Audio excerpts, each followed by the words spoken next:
పర్వాలేదండి. మీరంత గ్యారంటీ ఇస్తున్నప్పుడు భయమే ఉంది. But what about the food and all?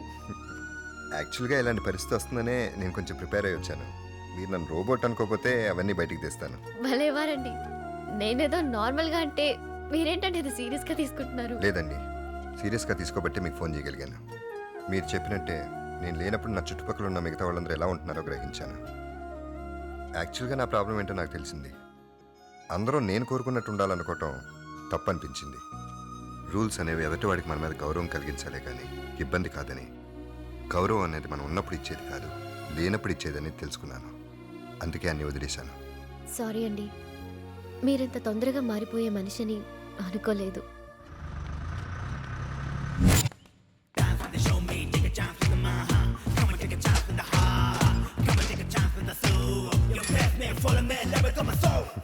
మీకు ఒక విషయం చెప్పనా?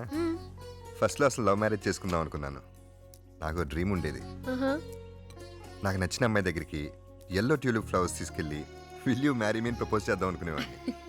ప్రేమించడం చేత కాదని తెలిసాక కనీసం నేను చూసే పెళ్లి సంబంధాల్లో అయినా ఎవరైనా నచ్చితే ఫ్లవర్స్ ఇచ్చి ప్రపోజ్ చేద్దాం అనుకున్నాను. చెప్తే నవ్వుతారండి, దాదాపు 10 సంబంధాల వరకు కార్లోనే ఫ్లవర్స్ పెట్టుకుని తిరిగేవాడిని. తీరా ఇప్పుడు చూస్తే అసలు పెళ్ళి అవుతుందో లేదో కూడా తెలియట్లేదు. మీకు ఈ వంటలు ఎలా వచ్చు? ఒక వంటే కదండి, ఫ్యాన్ రిపేర్ నుంచి కార్ రిపేర్ వరకు అన్నీ వచ్చు. చిన్నప్పుడే మా అమ్మ నాన్న పోయారు, వాళ్ళని ఇంకా మర్చిపోలేకపోతున్నాను. ఒక క్షణం ఖాళీ ఉన్నా అవన్నీ గుర్తుకొచ్చి బాధపడుతూ ఉంటాను. అవన్నీ మర్చిపోవడానికి ఇవన్నీ.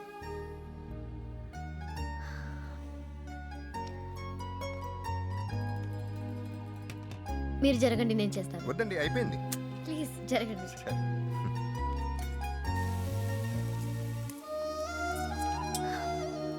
నాకు కూడా చిన్నప్పుడే మా అమ్మ క్రానిక్ ల్యూకేమియా వచ్చి చనిపోయింది. తను చనిపోతున్న సంగతి మా అమ్మకి 6 నెలల ముందే తెలిసింది. అమ్మ పోయాక నేను మీలాగే బాధపడుతుంటే మా నాన్న నాకు విషయం చెప్పాడు. ఈ లైఫ్లో మనం ఎవరిని కారణం లేకుండా కలవం, అలాగే కారణం అయిపోగానే విడిపోతాం. ఈ విషయం అర్థం చేసుకుని ముందుకెళ్తూ ఉండాలే తప్ప బాధపడకూడదు.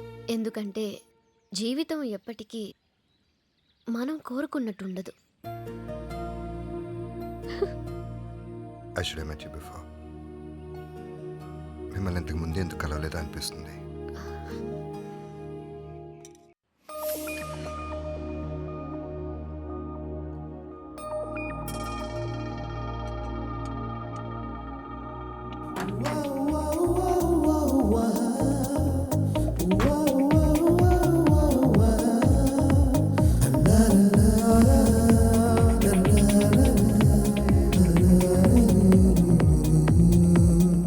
చేసుకుంటారో కానీ చాలా అదృష్టవంతుడు.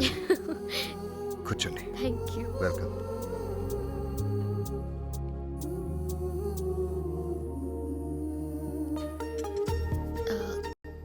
కేకే గారు, జర్నీలో వచ్చిన చనువు స్నేహంతో మిమ్మల్ని ఒకటి ధైర్యం చేసి అడగాలని ఉందండి. అడగండి. కానీ మీరు ఎవ్వరికి చెప్పకూడదు. చెప్పనులే. ఒట్టు? ఒట్టు. మీ బామ్మ మీద ఒట్టు? సరే, బామ్మ మీద ఒట్టు. సరేనా? సరే.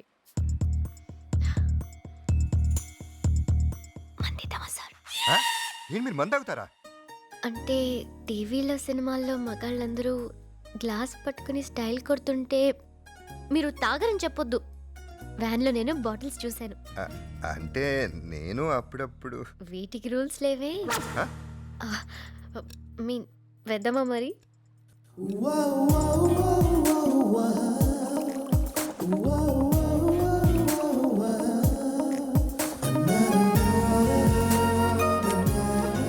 అయ్యో, రా తాగేశారా? ఏమైంది? అలా తాగకూడదండి, ఇలా నీళ్లు పోసుకుని తాగాలి. అందుకే నా ఇంత దారుణంగా ఉంది. ఓకే, మళ్ళీ పోయండి.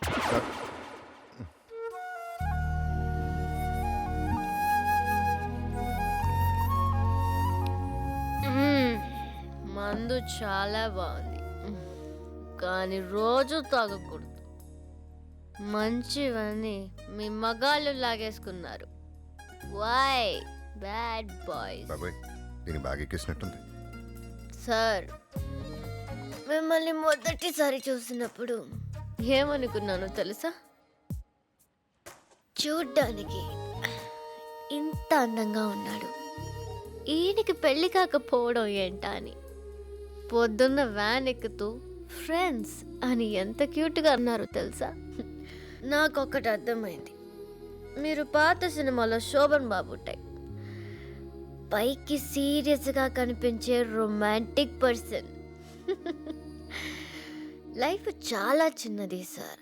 ఎప్పుడు, ఎందుకు, ఎలా పోతామో ఎవరికీ తెలీదు. అందుకే మీరెప్పుడు ఇలా నవ్వుతూ హ్యాపీగా ఉండండి. God bless you.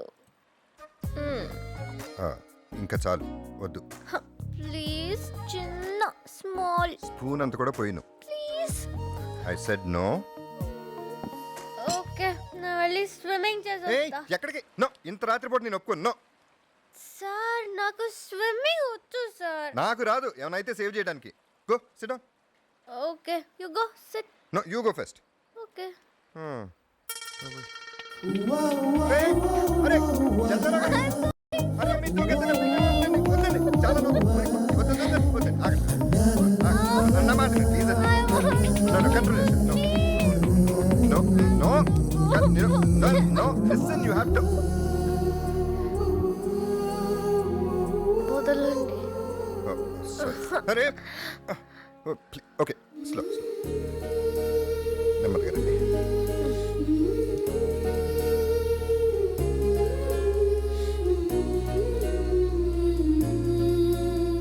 ఇదిగోండి, మజ్జిగ తాగండి.